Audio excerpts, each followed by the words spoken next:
Les invito a ir ahora al libro de Éxodo, capítulo 34, y los versículos 5 al 7.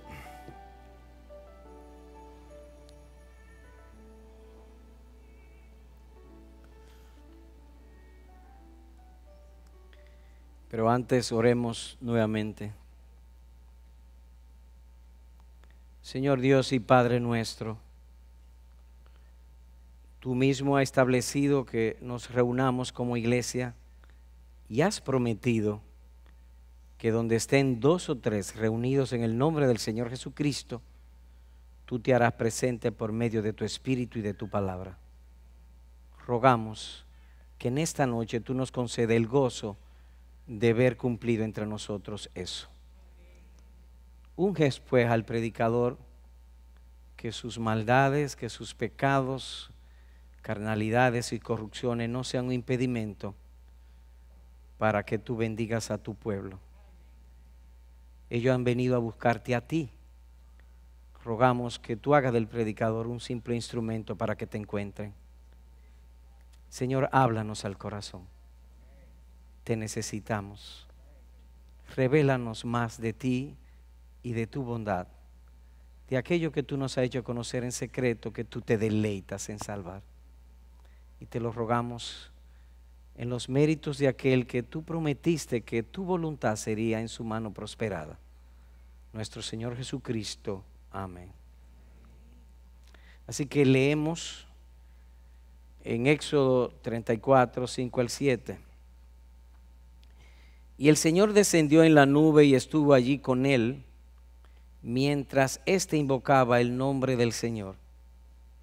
Entonces pasó el Señor por delante de él y proclamó: el Señor, Dios compasivo y clemente, lento para la ira y abundante en misericordia y fidelidad, el que guarda misericordia a millares, el que perdona la iniquidad, la transgresión y el pecado, y que no tendrá por inocente al culpable, el que castiga la iniquidad de los padres sobre los hijos y sobre los hijos de los hijos hasta la 3ª y 4ª generación.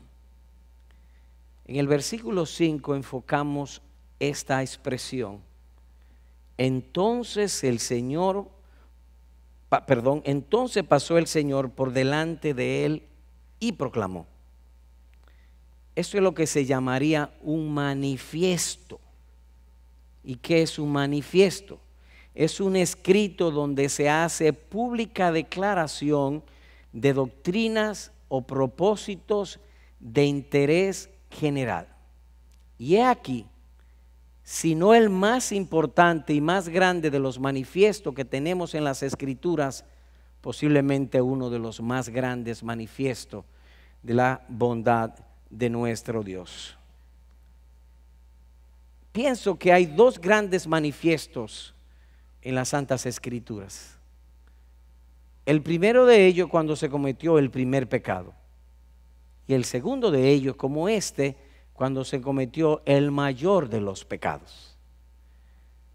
En el caso del primero, Adán transgredió, pero inmediatamente nuestro Señor descendió y dio la promesa de un potente Salvador, nuestro Señor Jesucristo. En este caso, el pueblo de Israel había desobedecido, se impacientaron y se entregaron totalmente a la idolatría en el desierto. Y luego de barrerlos, encontramos este manifiesto, que Dios se deleita en perdonar.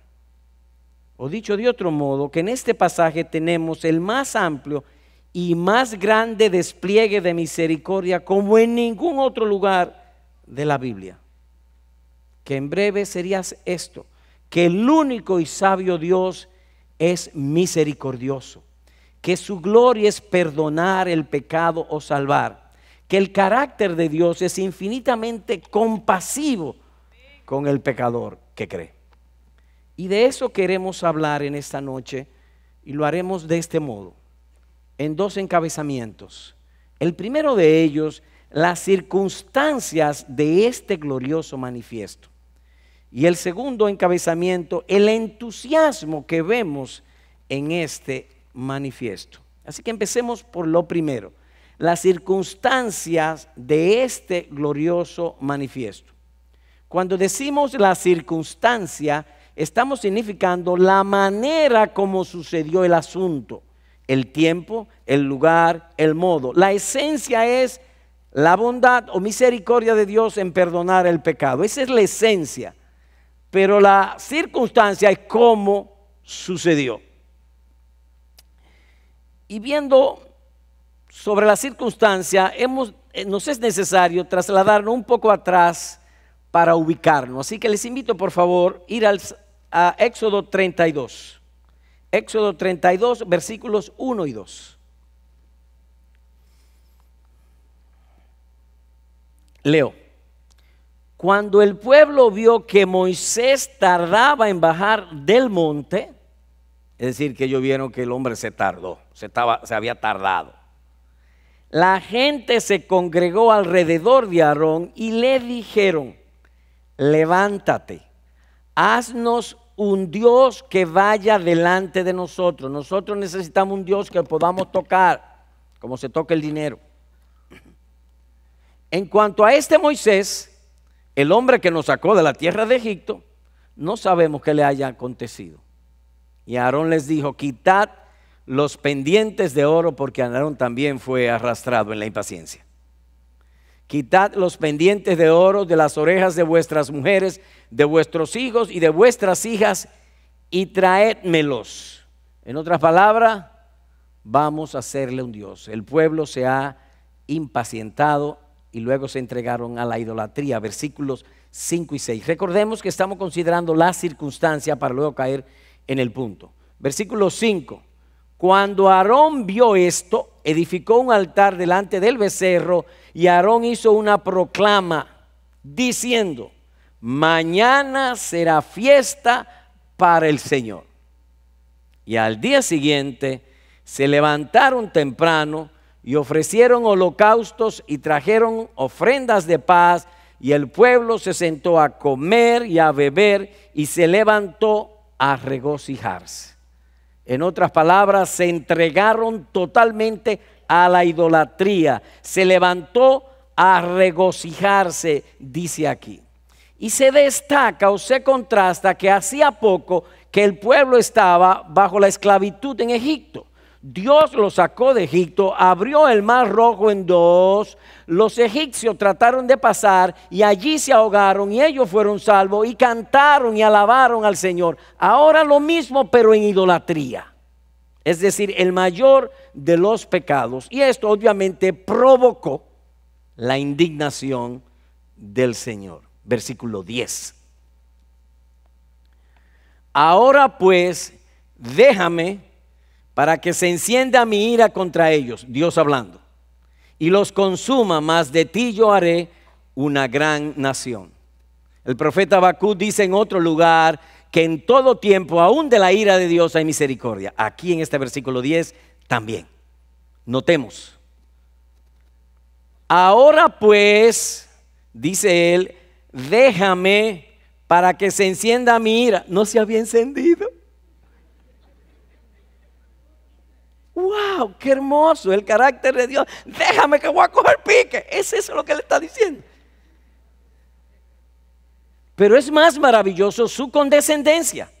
En este sentido, que él habla como si necesitase el permiso de Moisés. Déjame, como si Moisés lo estuviese agarrando. Esa es la condescendencia de nuestro Dios. Ese es el Dios que nos salvó. Dios compasivo y misericordioso. Nuestro Dios siempre es tierno. Si algún día tú ves a Dios de otra manera, ten cuidado, porque ese no es el Dios nuestro. El Dios nuestro es tierno. Reacción de Moisés, versículo 17.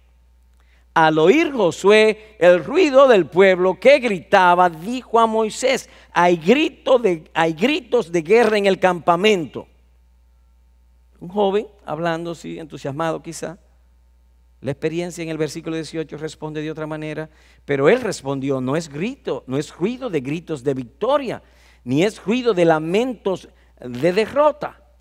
Y sucedió, verso 19, que tan pronto como Moisés se acercó al campamento, vio el becerro y las danzas, y se encendió la ira de Moisés y arrojó las tablas de sus manos y las hizo pedazo al pie del monte.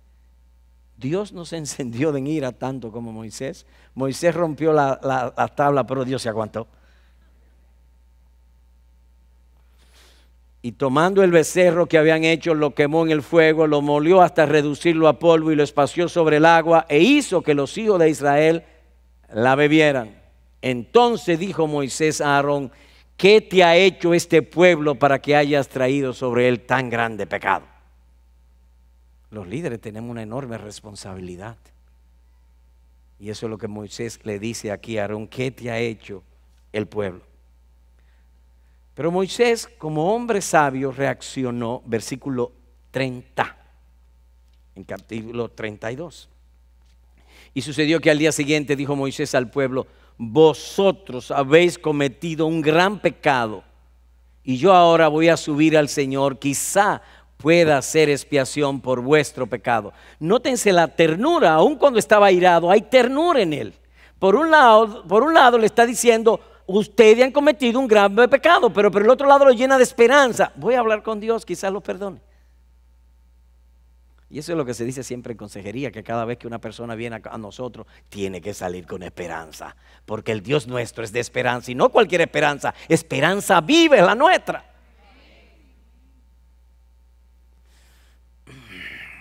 Entonces Moisés volvió al Señor y dijo, ay, este pueblo ha cometido un gran pecado, se ha hecho un Dios de oro. Pero ahora, si es tu voluntad, perdona su pecado. Y si no, bórrame del libro que ha escrito. Y el Señor dijo a Moisés, al que haya pecado contra mí, lo borraré de mi libro.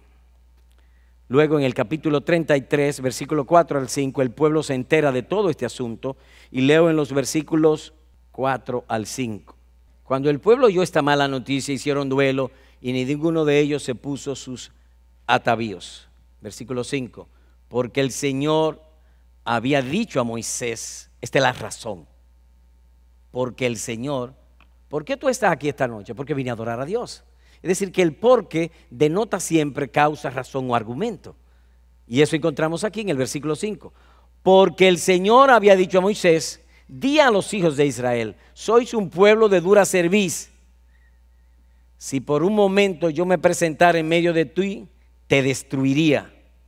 Ahora pues, quítate tus atavíos para que yo sepa qué he de hacer contigo. En otras palabras, Dios ha dicho, y está hablando en lenguaje humano, mira, necesito pensar este asunto. No sé si destruirte o si salvarte. Y eso es lo que dice al final allí. Para que yo sepa el propósito con el cual se lo dijo. ¿Para qué? Para que yo sepa qué he de hacer contigo. Voy a considerar el asunto, sería la idea, si los perdono o los destruyo. No obstante esta situación de vida y muerte para el pueblo, Moisés seguía hablando con Dios como si fuera su compañero y hace buen uso de su alto privilegio. Y aquí viene el punto, versículo 17 del capítulo 33. Y el Señor dijo a Moisés, también haré esto que has hablado por cuanto has hallado gracia ante mis ojos y te he conocido por tu nombre. Yo te conozco y por cuanto todo esto, mira, te voy a atender. Entonces, dice el verso 18, o en aquella ocasión Moisés dijo, te ruego, es decir que está orando, que me muestres tu gloria. Te ruego que me muestres tu gloria.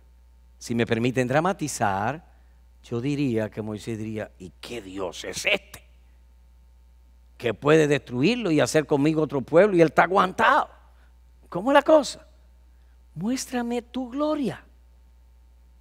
De manera que esta es la circunstancia de lo que nosotros leímos al principio de este manifiesto glorioso, como no hay en otro lugar de las Escrituras un despliegue tan amplio, tan consolador y tan hermoso y tan dulce para el alma de un creyente de ahora y de todas las épocas del pueblo de Dios sobre la tierra como este. Después del mayor pecado que se ha cometido, la idolatría. Así que pasamos a nuestro segundo encabezamiento, el entusiasmo en este glorioso manifiesto. Y lo hablaremos de dos aspectos: el entusiasmo de Moisés y el entusiasmo de Dios en revelarlo. Y para mí un pasaje hermosísimo. Comencemos pues con el entusiasmo de Moisés.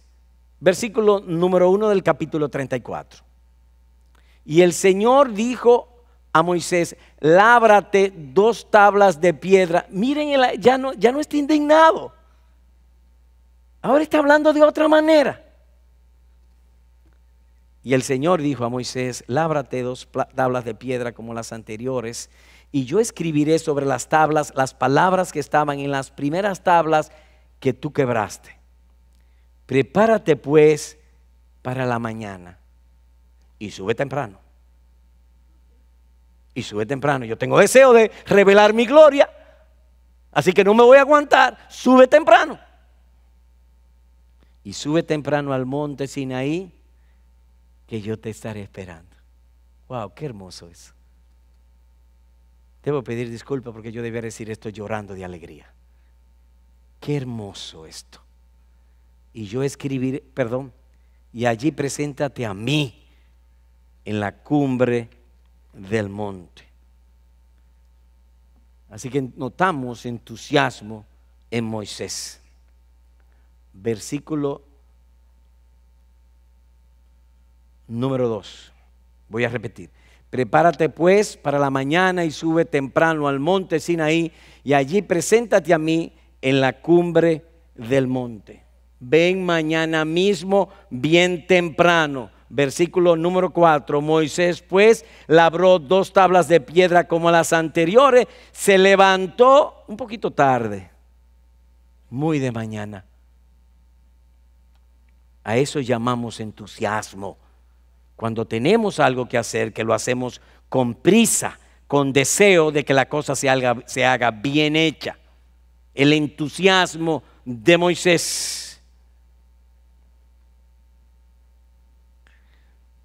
Moisés pues labró 2 tablas de piedra como las anteriores, se levantó muy de mañana, madrugó y subió al monte Sinaí como el Señor le había mandado, llevando en su mano las 2 tablas de piedra. Y el Señor descendió en la nube y estuvo allí con él mientras éste invocaba el nombre del Señor. Si somos diligentes en lo que Dios nos manda, Él va a ser diligente con nosotros. Notémoslo.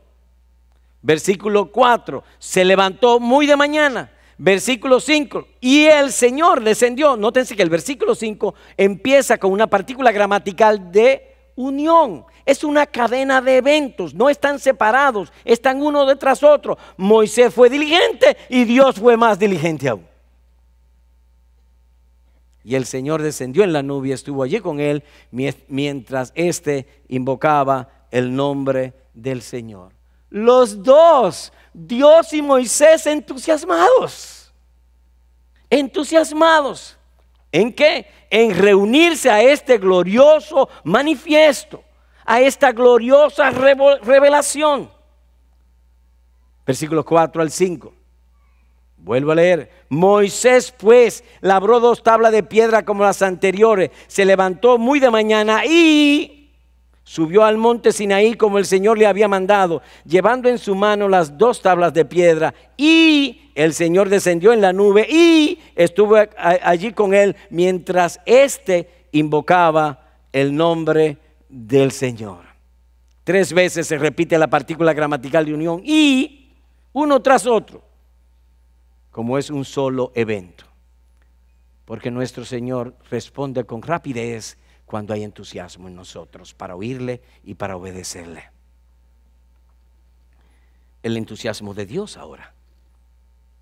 Versículos 5 al 6. Y el Señor descendió en la nube y estuvo allí con él mientras éste invocaba el nombre del Señor. Entonces pasó el Señor por delante de él y proclamó: el Señor, Dios compasivo y clemente, lento para la ira y abundante en misericordia y fidelidad, el que guarda misericordia a millares, el que perdona la iniquidad, la transgresión y el pecado, y que no tendrá por inocente al culpable. Él perdona la iniquidad. Cuando hacemos algo inicuo es hacer algo sin tener en cuenta a Dios. Él la perdona. Perdona la transgresión. Le dio mandamiento a Adán y Eva y ellos transgredieron y los perdonó. Y perdona también el pecado. Ese es el Dios nuestro, el hermoso Dios nuestro. Recuerden que anteriormente Él dijo: yo haré pasar toda mi bondad delante de ti y proclamaré. Moisés, que se sepa hoy, mañana y siempre que mi gloria es salvar. Esa es mi gloria, salvar, perdonar el pecado. Yo me deleito en el arrepentimiento de las personas porque yo quiero salvar.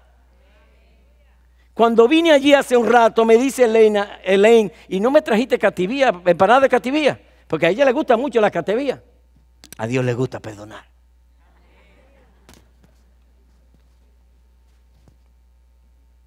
¿Cuál es tu plato favorito? El sancocho. El de Dios es perdonar. Glorias sean dadas a nuestro Dios.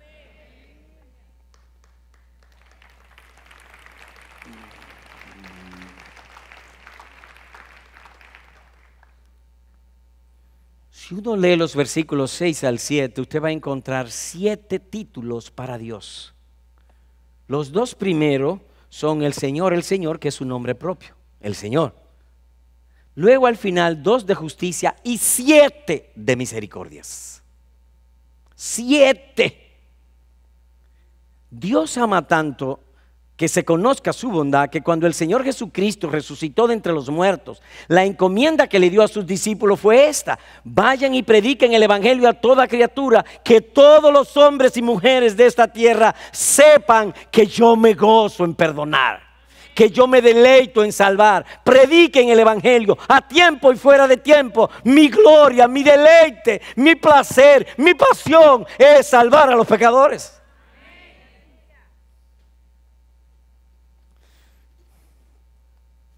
Así que Dios es afectado cuando ve arrepentimiento en un hombre. Oye, esto está complicado. Cuando ve arrepentimiento en un hombre. Y enfoco esta palabra: afectado. ¿Qué es afectar? Bueno, hay veces que yo he ido en el vehículo, por ejemplo, cerca de la playa, y de pronto veo un paisaje muy lindo y soy afectado. Es decir, me afecta. En este caso positivamente. Tan pronto Dios ve germen de arrepentimiento en un corazón, Él es afectado a su bondad. Es como, mire,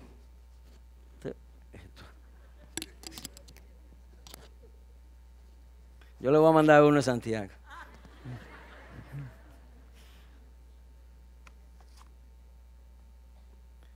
Yo tengo un micrófono en la mano.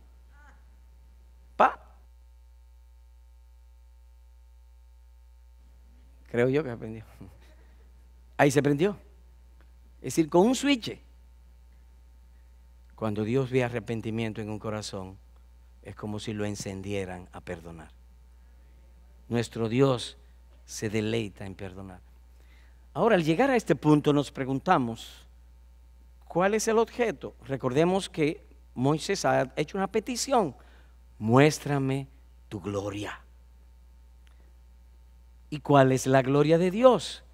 Bueno, Éxodo 34, 5 al 7, específicamente los versículos 6 y 7, reitero y repito: la gloria de Dios es salvar. Esa es su gloria. Señor predicador, le tengo una pregunta. ¿Cuál es la pregunta? ¿Cómo glorificar a Dios con esto que hemos aprendido hoy? Bueno, cuando uno lee el pasaje, no será difícil notar que se resaltan 2 gracias o virtudes. el perdón y el amor. Entonces la pregunta es, ¿cómo puedo yo glorificar a Dios con el perdón? Perdonando. ¿Y cómo se perdona? Te voy a dar un caso y permítame dramatizar de nuevo. En la iglesia de los Corintios, voy a dramatizar, no necesariamente sucedió así. Un miembro de la iglesia, su papá era ya de cierta edad, se casó con una jovencita, él se enamora de la jovencita y se la quita al papá. Y convive con ella públicamente. Pablo se entera del asunto y el tipo es expulsado de la iglesia. Y dice primero a los Corintios que sea entregado a Satanás para destrucción de la carne, a fin de que su espíritu sea salvo en el día del Señor. Porque la gloria de Dios es salvar, sería lo que Pablo estaría diciendo. Así que fue eso lo que ocurrió allá. El hombre se arrepiente y ahora con eso en mente les invito a ir por favor a 2 Corintios capítulo 2. Hay una pregunta en el aire: ¿cómo glorificar a Dios con el perdón? 2 Corintios capítulo número 2.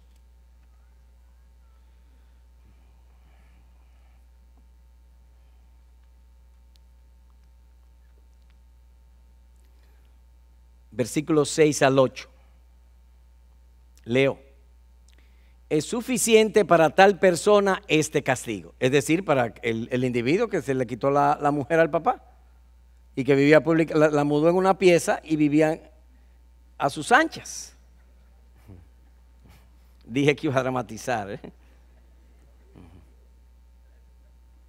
Es suficiente para tal persona este castigo que le fue impuesto por la mayoría. Y todo el castigo de él fue expulsado y públicamente avergonzado. Verso 7. Así que, por el contrario, vosotros o ustedes más bien debierais perdonarlo y consolarlo, no sea que en alguna manera éste sea abrumado por tanta tristeza, por lo cual os ruego que reafirméis vuestro amor hacia él. Llamo vuestra atención que al ofensor no se le pide hacer nada. Toda la carga es de la iglesia. Y así es que se perdona, como Cristo me perdonó. Cuando tú oíste por primera vez el evangelio y te convertiste en esa noche, el Espíritu Santo, el perdón comprado por Cristo, lo aplicó en tu corazón y tú tuviste paz y gozo y te olvidaste de todos tus pecados porque Dios lo había olvidado. De la misma manera, así es que se perdona. Que la carga mayor no es del ofensor, sino del que perdona para asemejarse a Jesucristo. Esa es la gloria, esa es la manera en que más nos asemejaríamos a Jesucristo. En las ofensas, si vamos a perdonar a la manera de Cristo, la mayor carga es del que perdona, no del ofensor.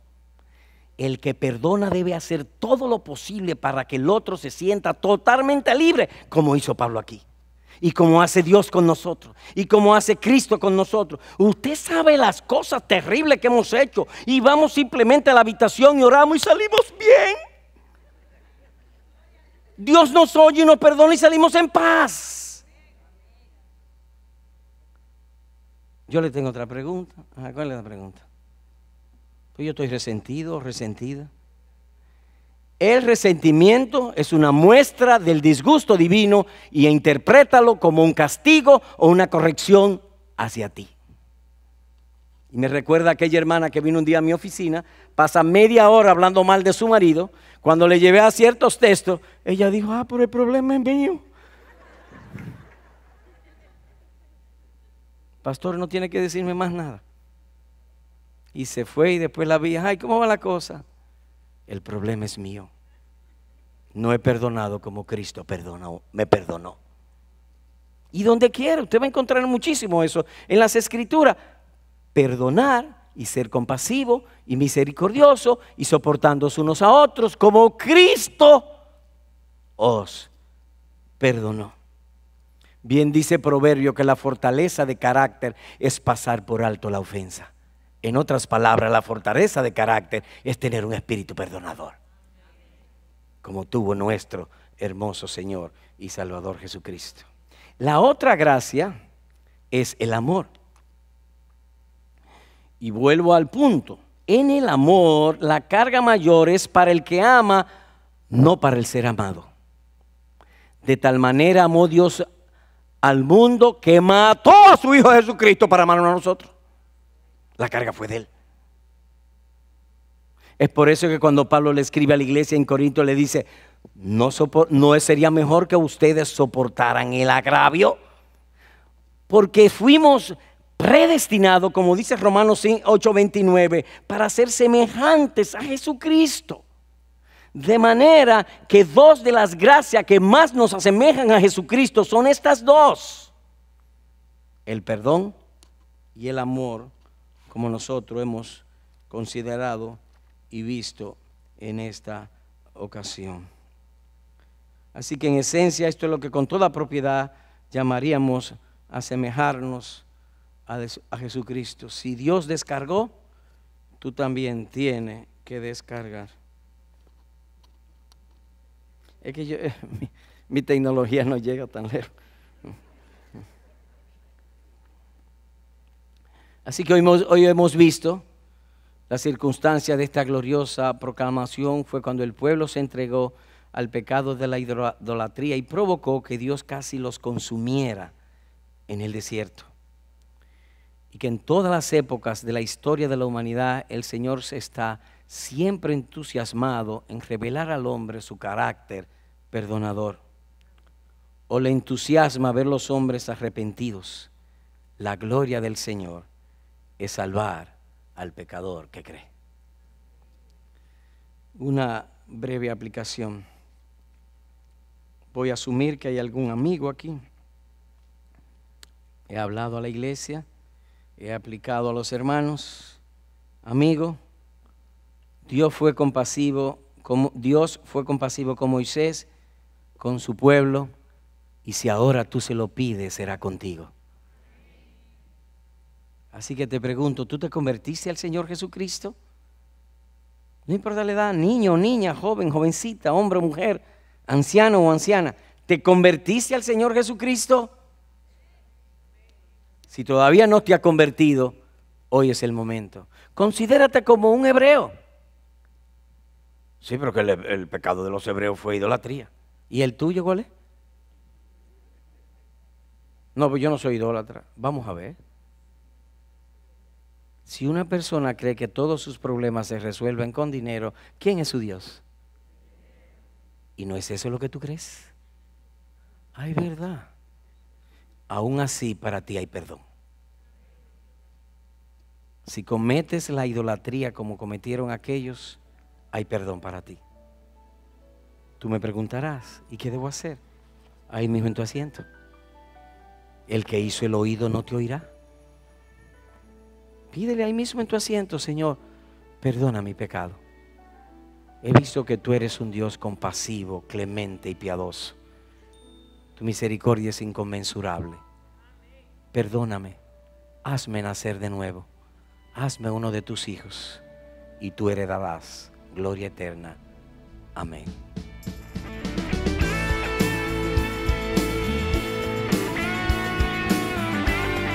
Esta es una producción que llega hasta ustedes gracias a los aportes de individuos y empresas comprometidos con la defensa de la fe. Para más información, preguntas y comentarios, visite nuestra página de internet www.integridadysabiduría.org. En esta página encontrará información sobre la producción de este y otros recursos que ponemos a su disposición, como también las formas en las que usted puede contribuir con la producción de programas como estos. Les invitamos nuevamente a visitar nuestra página de internet www.integridadysabiduría.org. Será hasta la próxima, cuando nos reencontremos en su palabra.